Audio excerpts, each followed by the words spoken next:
Good afternoon. We are back, guys. Thank you so much for joining us this evening. We welcome you back to I believe it's our ninth week of our 12-week summer series based upon the book, What Happened to You? And of course, it's written by the phenomenal authors, Oprah Winfrey and Dr. Bruce Perry. This is a book we always talk about that has mesmerized the minds and enlightened the minds of our readers, those who've often been asked the question, what's wrong with you? And now, because of their amazing work, the question has become, what happened to you? We always want to salute our CEO of TDR Brands International, Tierra Destiny Reed, for her vision of When Women Heal. And of course, When Women Heal is a safe haven where women are able to connect and they heal, they grow, and they become empowered. For those of you that do not know me, I am Dr. Glenice Harris Wilson, the host for When Women Heal.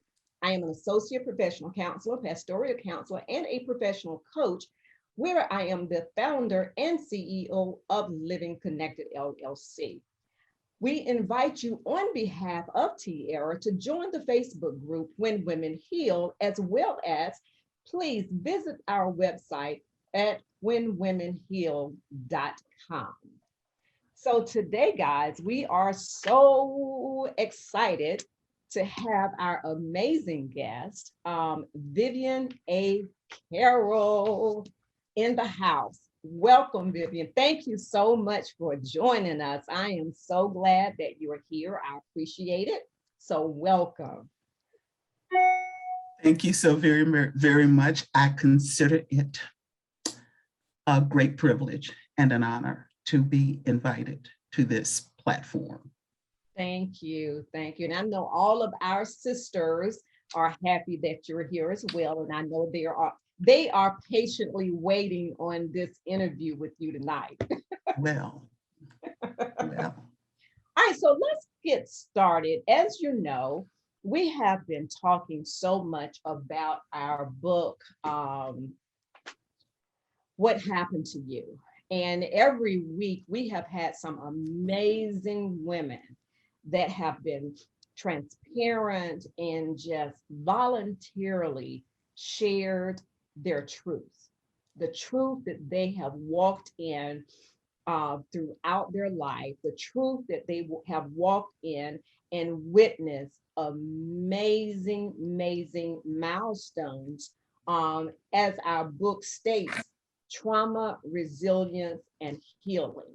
And they have openly shared, and we're so grateful for what they have contributed to this series as we continue. And I think we've got about 3 or more weeks to go.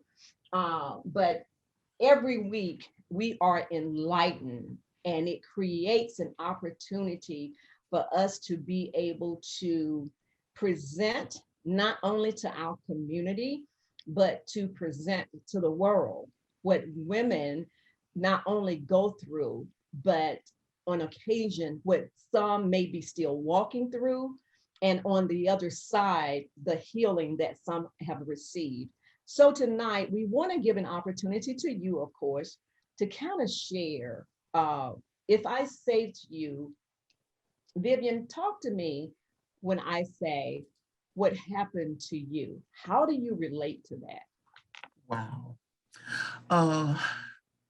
It is, the covers are coming off. Covers are going to come off.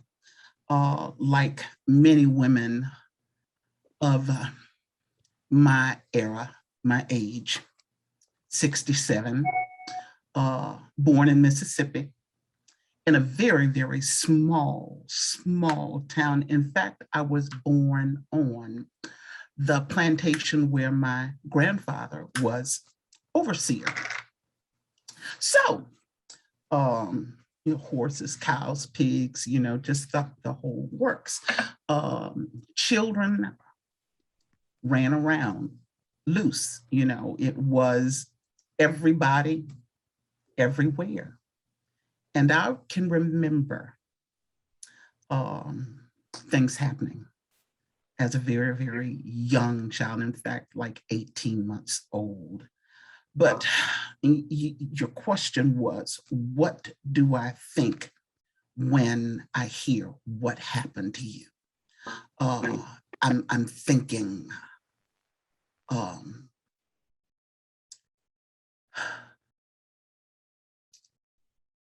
breathing.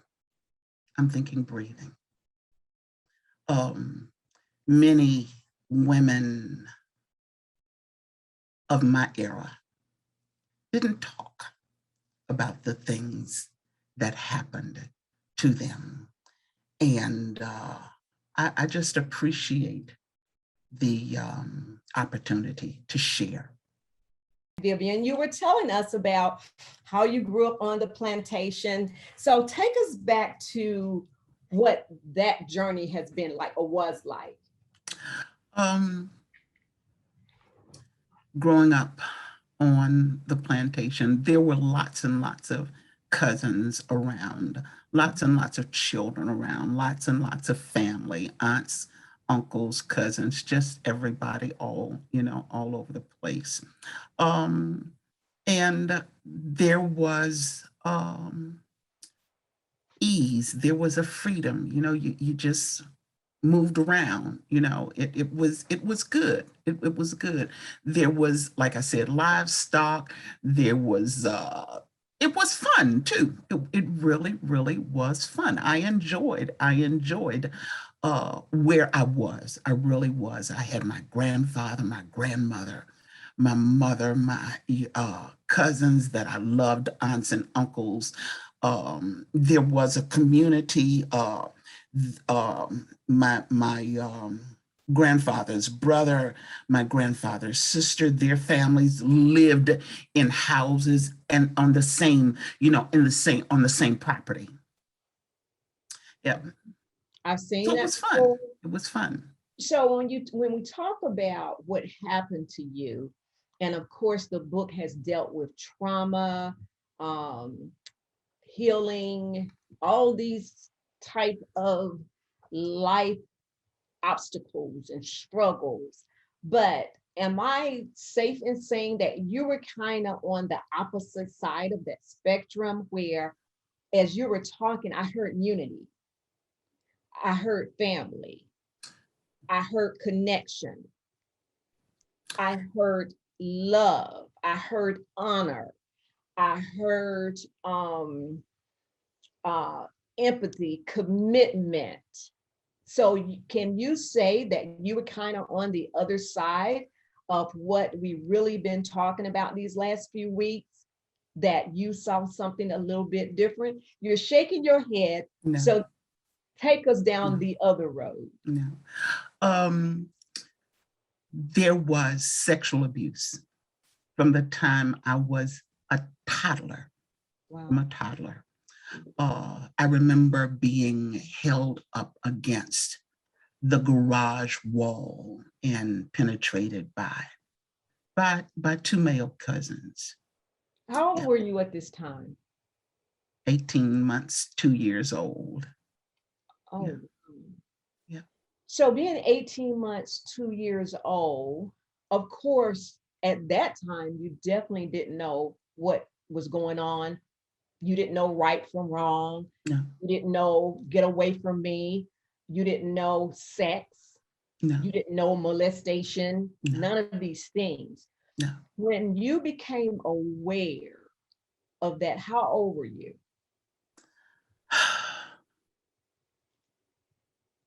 Oh my God. I don't know that I knew that something was wrong until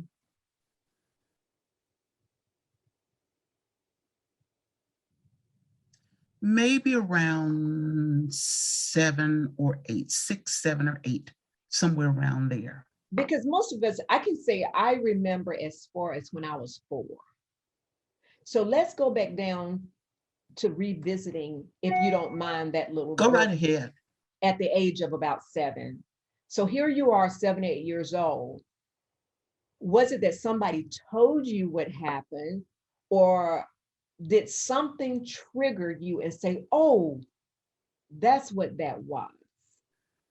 What was the Hmm. awareness like? I guess it was something inside because it was not something that I saw anywhere else.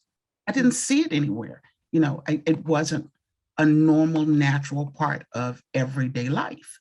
So there had to be something wrong with it.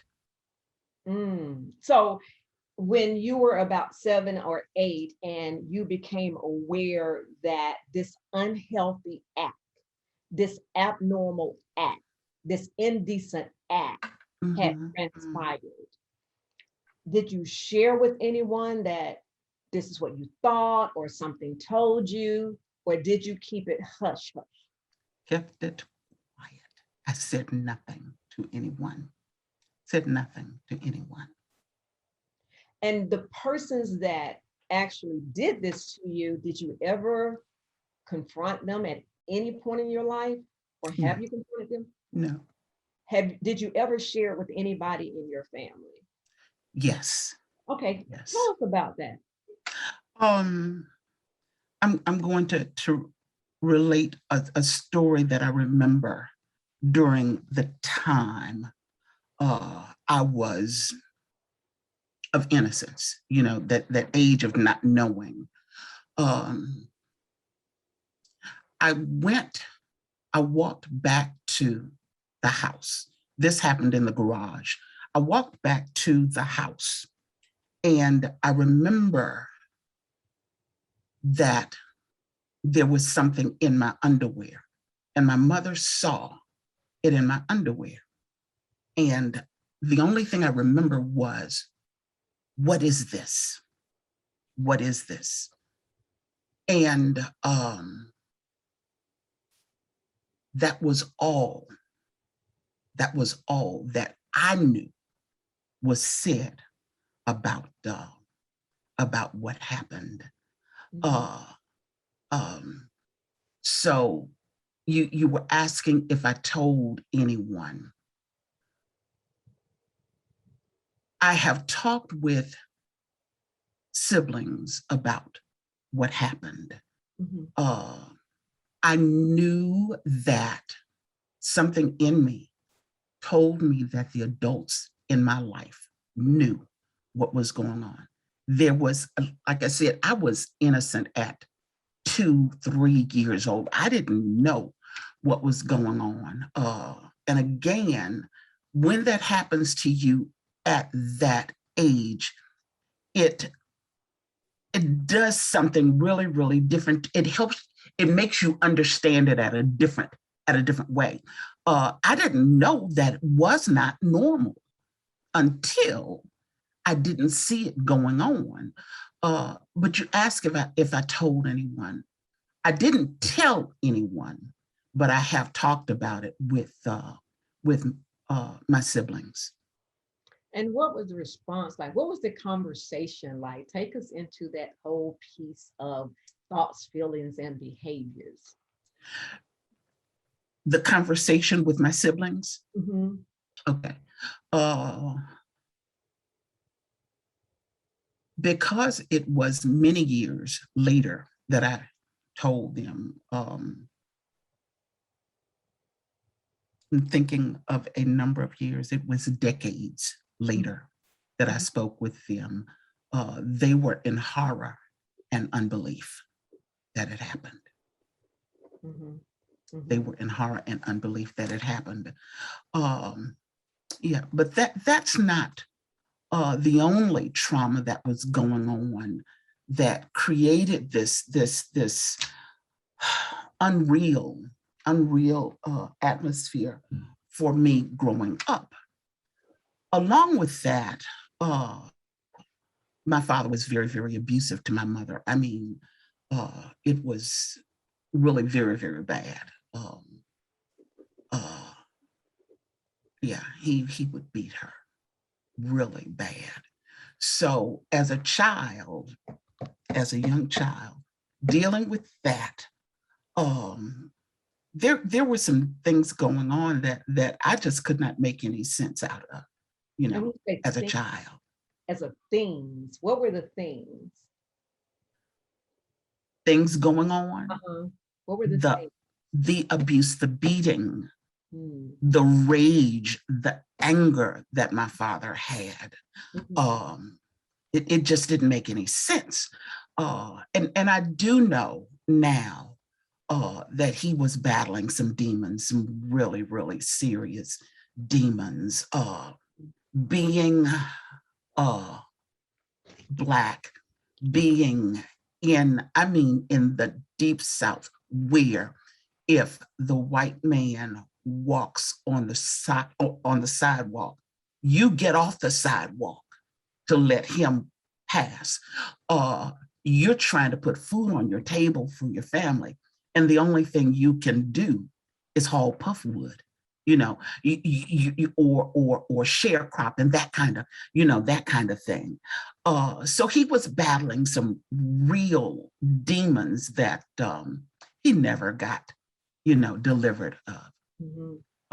But those things transferred to children. They became a part of, the family dynamic. And that I remember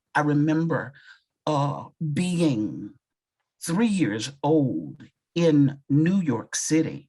My father and mother had moved there so he could pursue a singing career. And I remember him chasing her out of the apartment with a knife in the middle of the night. And I'm 3 years old. You know, those were, I remember being wakened in the middle of the night because they're arguing.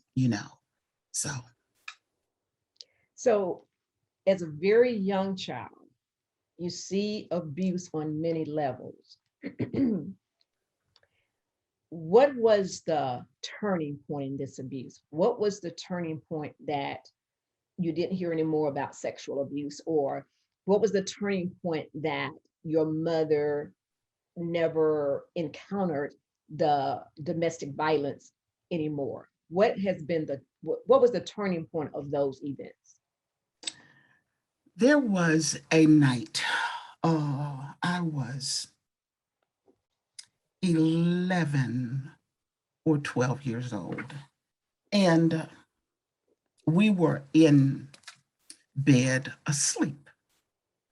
And I was wakened because my mother ran through our bedroom out the back door. And I wanted to know why my mother in the middle of the night was running out the back door. And being the oldest of 6 children, I went to investigate, went to see what was going on, why, what was my mother running from. And there my father lay dying in the front yard from a gunshot wound that my Oh, mother had. Yeah. Yeah. He had come that night to kill her. He was breaking in the house and he was coming that night to kill her. And he died that night. So that was a turning point. so when that turning point happened, what happened to mom after that night?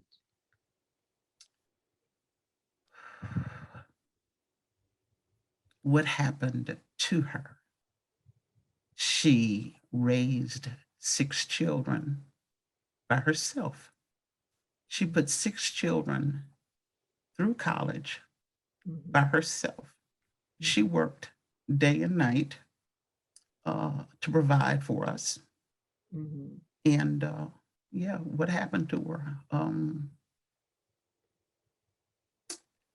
Yeah, So when you look at it, Vivian, you see being molested, domestic violence between mom and dad, mom killed dad, that trauma, those were very traumatic experiences. And one of the absolutely. things that Oprah and Dr. Perry talks about is as children grow, they start to take those images and they start to uh, perceive what they think those mental pictures represent. They start to formulate their story. They start to identify with what they know, what they saw, Mhm. what happened to them. As you start to gather all of those pieces, as you start to gather your memories, going through your memory bank and collecting data of all those things that happen, you keep hearing and seeing trauma. The second part of the book talks about resilience. How can you relate to being resilient after all of that? I have known God for a long, long, long time. I remember as early as 4 and 5 years old going to Sunday school with my grandfather. And there was just this calling on me, on my life. Uh, and that has been that has been my anchor. That has been my source of strength because I trust in a loving, faithful God who cares for me, who has plans for me.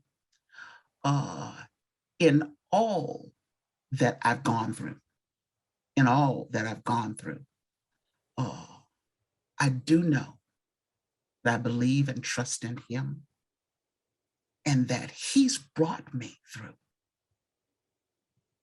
So let's, I don't want to go all the way back down memory lane, right? But Mhm. Maslow talks about human needs, and there, in certain ages, there are certain human needs that children that needs to be met. Having gone through those traumatic experiences, specifically growing up without a father, a girl Mhm. growing up without a father because it happened so early. Do you feel like now that you look back that there were some needs in you that were not met from not having a father? Absolutely. Absolutely. But during that time, we lived in more of a community, and there were people around that poured into me. There were Sunday school teachers, there were principals, there were school teachers, organizations that you belong to. Um, yes, there was something missing. Uh, the fact that my mother killed my father, I was estranged from those uncles. My father had 5, 6 brothers, and I did not have a relationship with them growing up, and I needed them. I needed them in my life, but there were other people, community, like I said, Sunday school teachers, principals, teachers that poured into my life. In what way were they there to support you? Guidance, really teaching. I mean, I grew up in a time where if your skirt was too short, you were told, your skirt's too short. If your skirt was too tight, you were told. I remember because I've always been heavy, always been busty heavy, and I had on a top where I was exposed, and it was nothing for me to be told that, you're showing too much.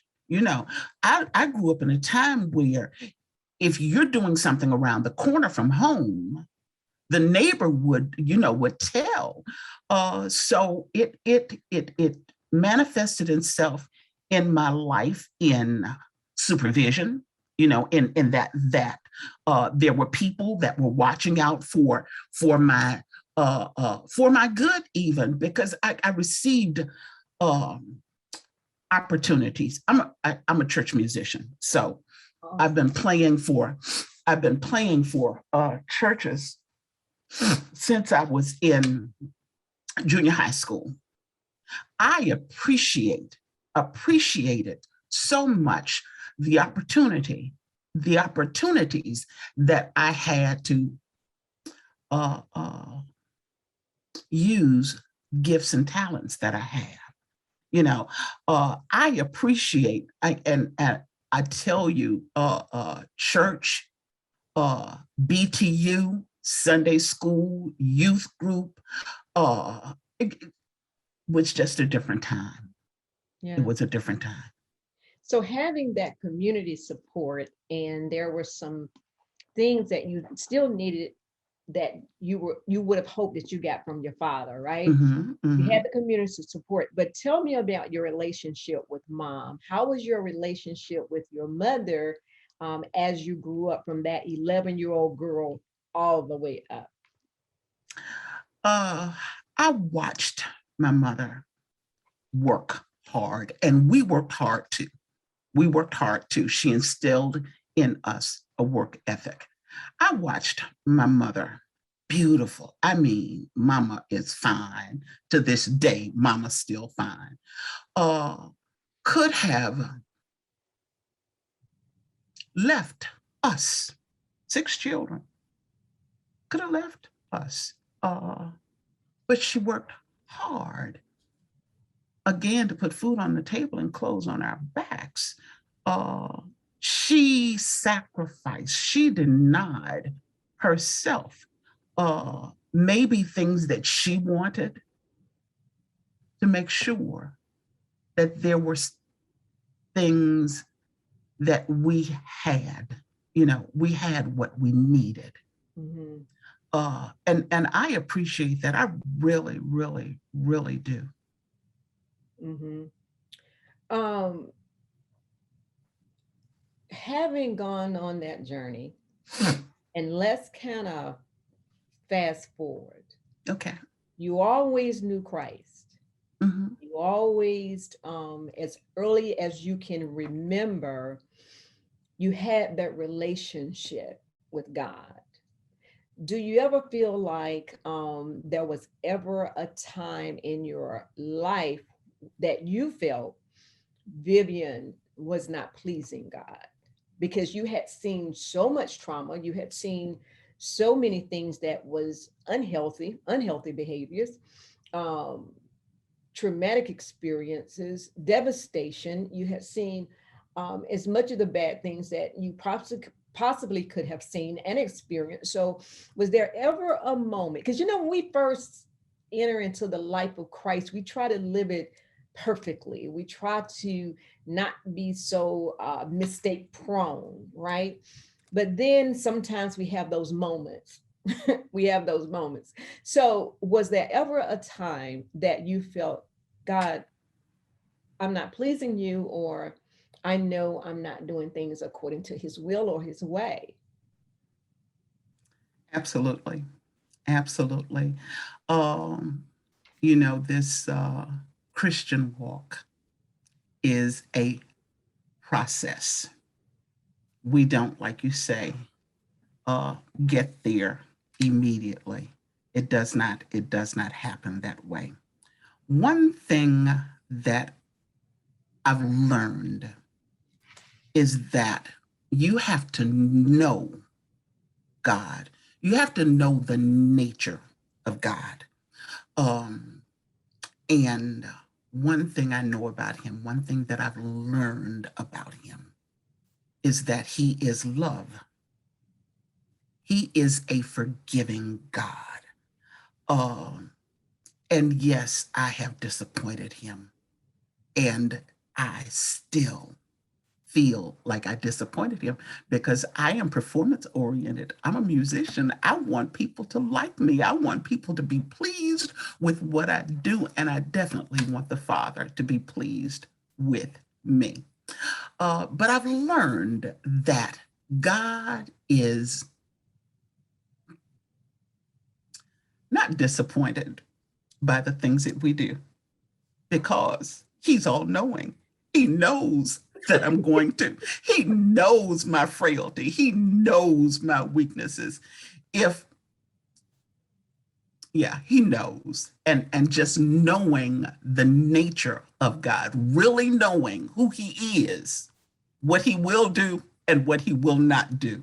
Mhm, Yeah. Yeah. mhm. So, um, looking at Vivian, who was Vivian before Vivian became this vessel of God? Oh gosh. The vessel. The vessel. I was, like I said, really performance oriented, wanting everybody to love me and like me, like what I do, like how I look. A people pleaser. I wanted, that's what I was, I needed love and was looking for it outside of myself to validate me, but yeah, outside of myself. That's what I was doing. And what was it about Vivian that she felt that she needed or didn't have that validation?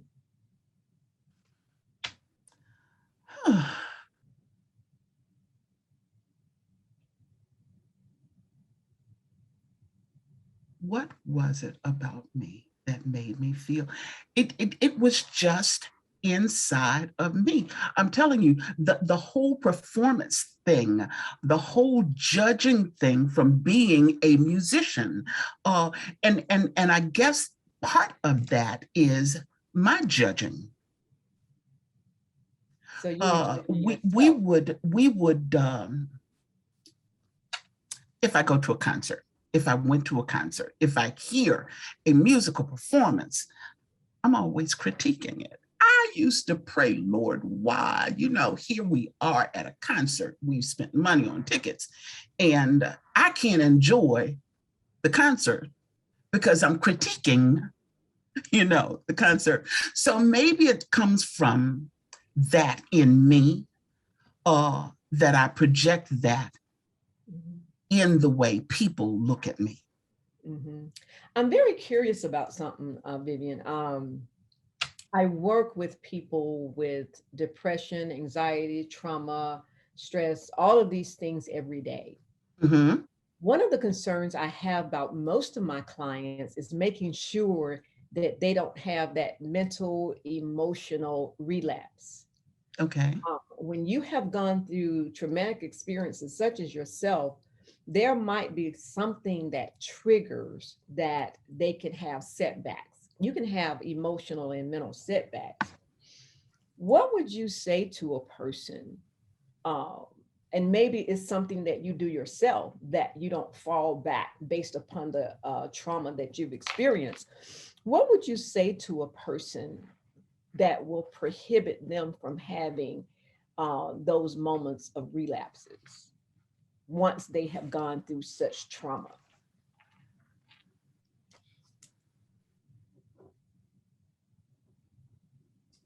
I know who I am. Mm, I know who I am. I know, I know that I have great value. Uh, I know that what I do, what I put out, what I give is a great. Now, if people don't receive it, if people don't appreciate it, that's on them. That's their problem.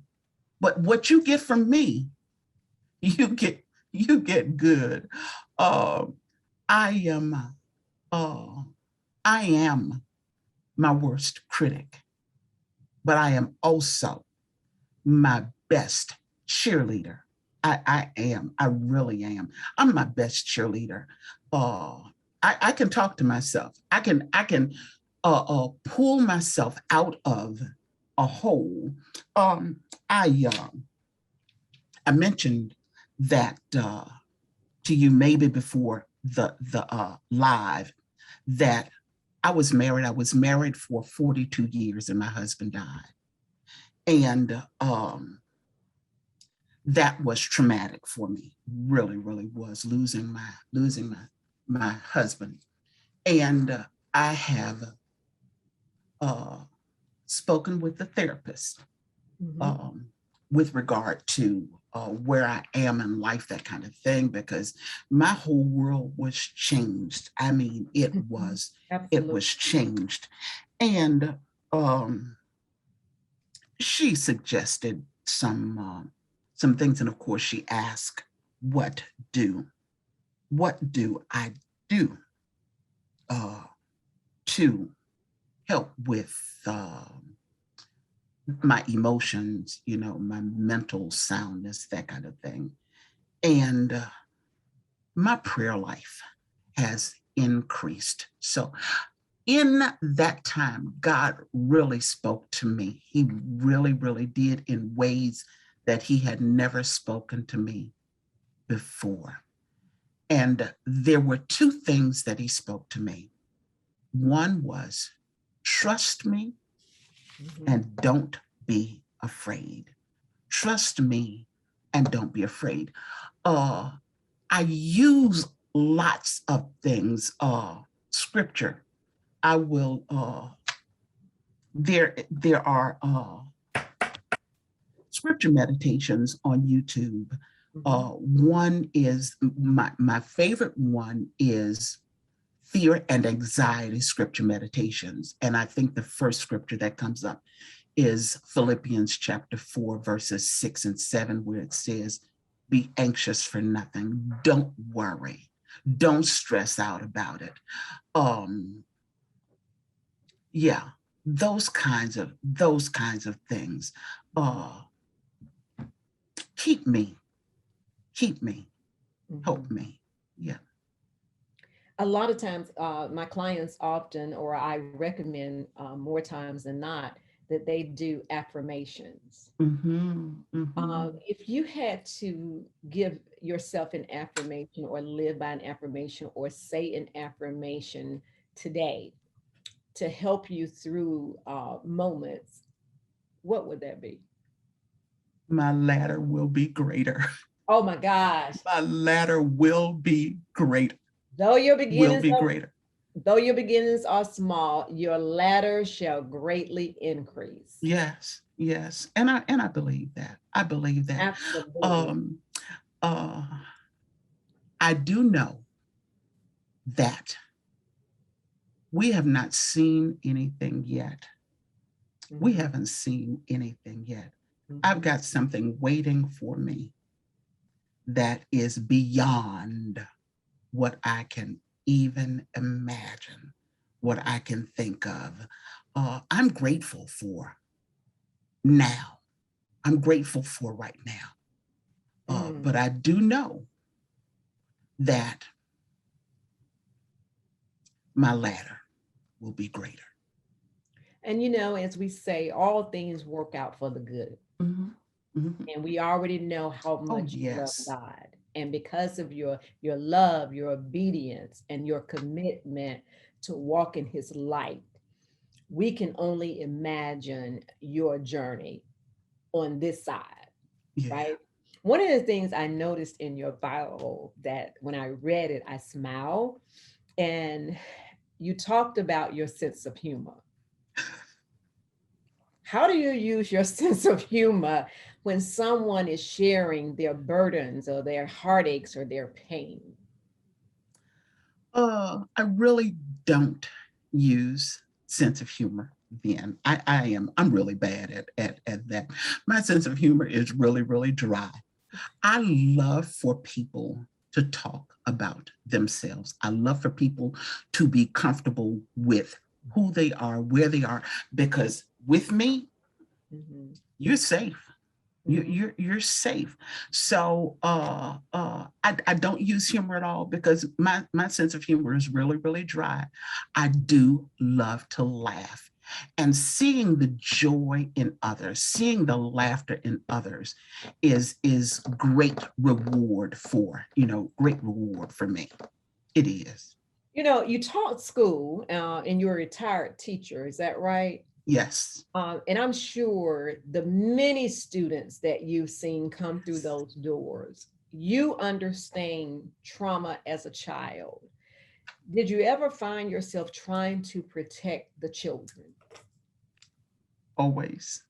Always. In that, like I said, with me is a safe place. Mm, It's a safe place. and I honor Uh, that. I honor that so much. yeah, yeah. You don't have to be perfect. In fact, I would tell children that you deserve love just because you are. Hmm. Simple. You deserve to be loved just because you are. You Hmm. don't have to do anything. You don't have to be any special way. You don't have to look in a particular way. Just because you are, you deserve love. Hmm. And, I think we both, you and I agree that your journey does not stop here. We both agree that there's so much greater we're sure that God has for you. But we have to take some responsibility in setting our goals and sharing with God our aspirations, as we walk out throughout our journeys, right? And pursuing our purpose. What do you feel are your goals and your aspirations for this life? Um, I remember this was maybe 25 years ago.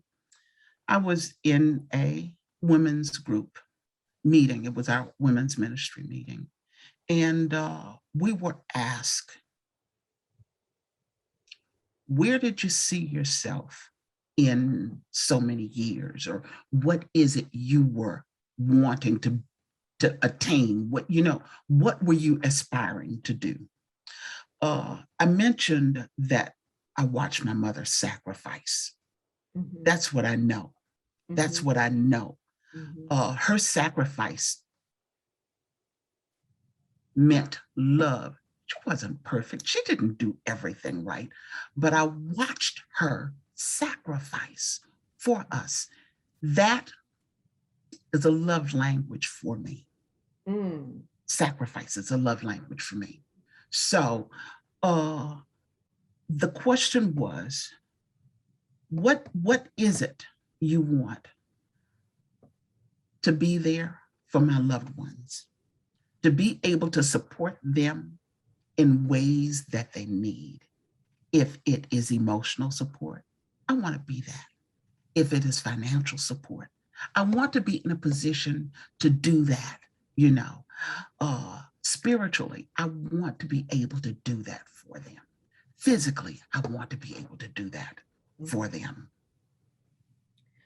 Another thing you mentioned in your bio was that you feel you'll always be a student, although you retired from teaching students, but Mm, you feel you'll always be a student.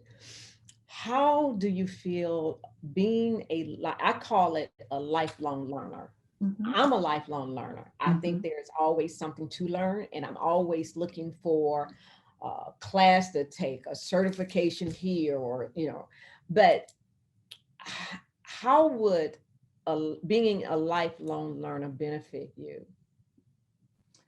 Um, I like truth. I like truth. And I feel like truth is empowerment. Uh, there are lots of thoughts lots of schools of thought. And I sift as I am looking at the world around us, things that are going on now. I look at the news and read the Bible at the same time. Truth is empowering, and I am in a search to learn the truth. When you know the truth, you are free. Truth means freedom. That's what I'm looking for. That's what I want to learn. Again, there's so many thoughts, so many opinions, so many schools of, philosophy and this and that and the other, but they're not all true. They're not all right. They don't all lead to the same place. Mm-hmm. So truth for me is empowering. It means freedom. Wow. Wow. So for you, what does it mean to be free? To be free of anxiety and cares, free from worry, trust. It deals with faith, free, relaxing, resting. That's what freedom is to me. But we talk about freedom, but I think there's a step before people get to the place of being free. Although we've had amazing women, including yourself on this platform, right? For these 9 weeks, everybody is not ready to face truth. Everybody is not ready to walk in truth. Everybody is not ready to stand up to their truth. And it takes a push, it takes will, it takes stepping back from shame, from guilt, all of these things in order to center yourself right into a place that to thy own self be true. What's your suggestion that you may aid somebody or convince them it's okay to step in a place or a space of being true to you? What would you say to that person? It's not always comfortable. Does not feel good. I don't like the truth all the time. I don't. I don't. But in the end, I know it's better for me that I know the truth, as opposed to the facade or the lie or the pretense and all that other stuff that is going to keep me where I am stuck. Not good, not good. Knowing So what's good for you. if we had to wear a beware sign, beware, Mm. would your sign say, beware when you approach your truth, you have to become uncomfortable to become comfortable? And it's only going to last a little while. It's going to pass. And It's I going to think that in pass. order for them to find freedom, they've got to take that step first. You can't Yes. become free until you get uncomfortable, step into your truth, and walk into your truth. Then you can find means to find a place of freedom. Because Yeah. if you try to be free and you still holding on to all of the baggage, all of the troubles, all of the guilt, all of the shame, all of the everything that's making you feel uncomfortable, you're not going to be free carrying all of that. That's heavy. That's right. That's right. That's right. That's But heavy. you've already made it through. You're here now. You're not there. You're already here. You made it through that and this situation and that. How did you make it? It's the sink or swim thing. Either you're going to either you're going to try to swim Mm. or the alternative is sink. In talking to friends and lots of my girlfriends, I don't want to say lots of them, but I have several close friends that have lost a spouse. And sometimes I tell you, you want to give up. Lord, why did you allow me to continue to live and take him? I don't want to continue. I don't want to go any farther. I don't want to take another step. But you are. You are stepping. So what's the alternative? You don't want to? You really want to die? Mhm. You've come through. You're making it. You might not be making it smiling every day. You might not be making it singing a song every day because you got joy, but you are making it. You are making it. You have made it. Mm. Continue to make it. Continue to make it. Don't stop. Continue. Mhm. You know, I hear the compassion that you have. I hear power in your voice.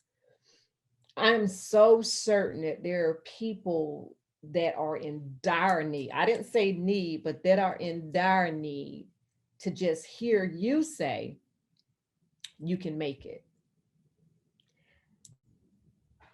I am just amazed at all you've been through and you stand so strong. I'm amazed that out of all you've been through, it did not put me in a place where I can't help somebody else. You've honored, or you were willing to honor your call. You're willing to honor your purpose, and you're willing to honor what you believe is true, what you believe is. And in that honor, it's going to be somebody that's going to be changed. It's going to be somebody that's going to find resilience. It's going to be somebody that's going to be healed because of what you honor. And that's just all of that is wrapped up in the blessing that you are. You are the blessing. You are the blessing. I know that I believe it was in your bio and you're talking about what you want to do for others. In what capacity do you want to do that? In what capacity do you want to serve? Oh,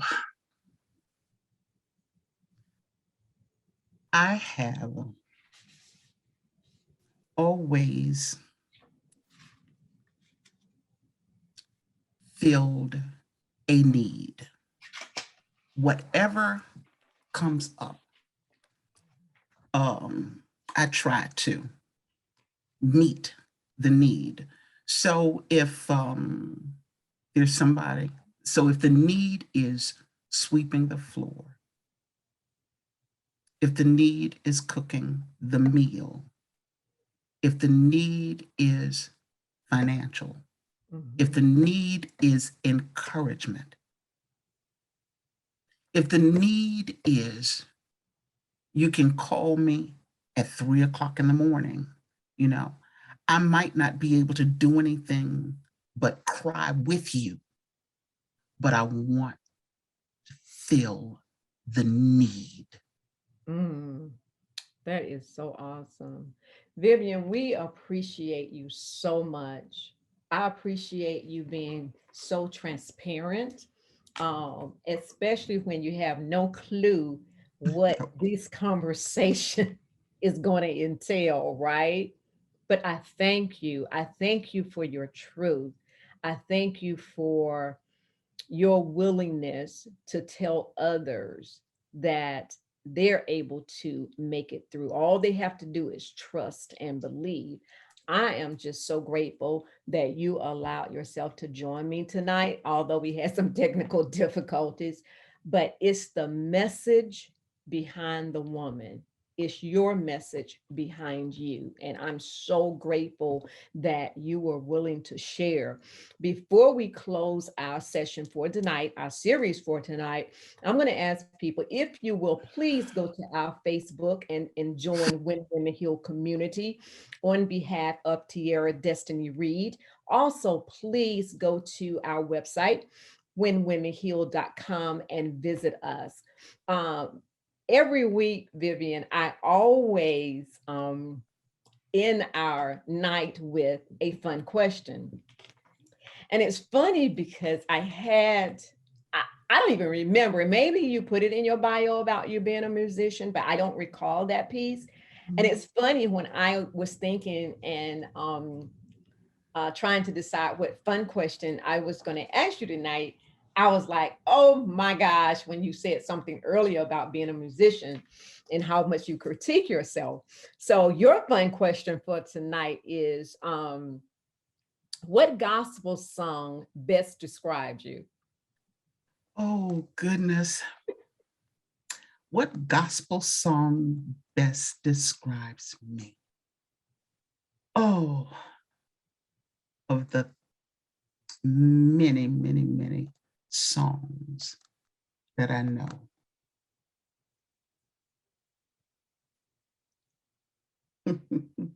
I still have joy. See? I still have Yeah. joy. I still have joy. Yeah. Beautiful. I Why still would have that joy. best describe you?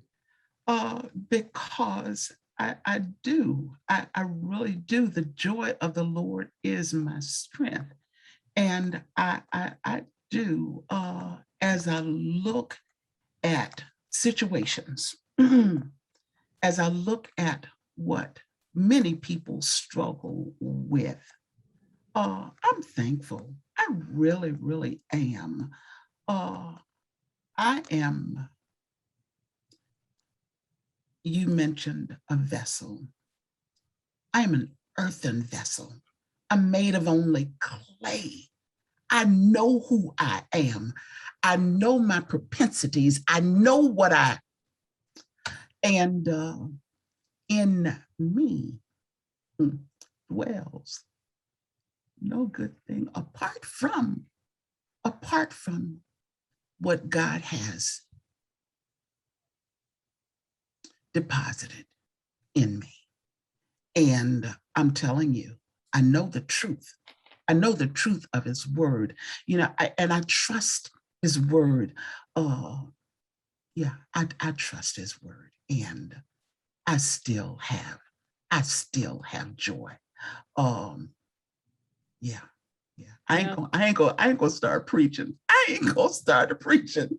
When I hear you, I think about, and I tell people all the time, I'm so visual. I see this little girl from the plantation, Yeah. little girl from the plantation that have walked all the way across the river, the bridge, right?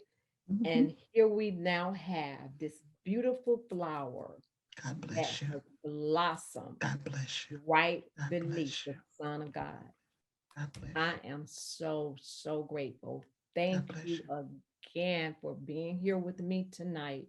Next week, guys, we want you all to join us again next Sunday night, 8 o'clock p.m. here on Facebook Live. We're going to have Renee Bradford. And Renee believes in helping people move beyond trauma to live their best life and see the blessings on the other side. You do not want to miss being here with us next week and hear all of the wonderful things that Renee will be sharing with us. Again, we thank you. You all enjoy this week and be blessed and be safe. Thank you all so much. And again, Vivian, thank you for joining us. Thank you for your kindness. Thank you so much. You made it easy. It wasn't hard at all. Fantastic. Fantastic. All right. Good night. Good night. Good night.